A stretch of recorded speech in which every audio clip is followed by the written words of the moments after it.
How proud they are of what they're doing, destroying Iraq's pre-Islamic heritage from the ancient Assyrian Empire. He justifies the destruction of statues in Mosul's museum by reciting verses from the Quran.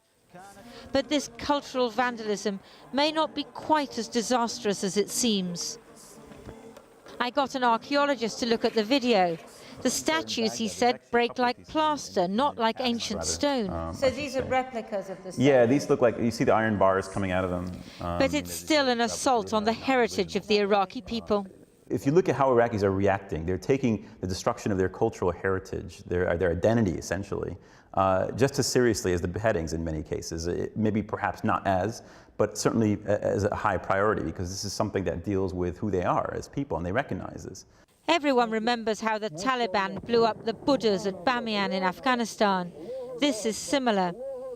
And it appears that the demolition squad of the Islamic State destroyed an original 7th century winged bull at the gates to Nineveh, the ancient Assyrian capital near Mosul. I think the winged bull is very important locally because it's one of the few objects that hasn't left the country or hasn't gone to Baghdad. So much of ancient northern Iraqi culture, material culture, is now in Western museums. It's in Chicago and New York and London and Berlin and Paris. Now that's fantastic for us, but that's pretty rotten for the people who actually live in the places where this stuff comes from. They've also burnt books from the public and university libraries in Mosul. Some may be ancient Islamic manuscripts. The jihadis believe their religion demands the destruction of icons and idols.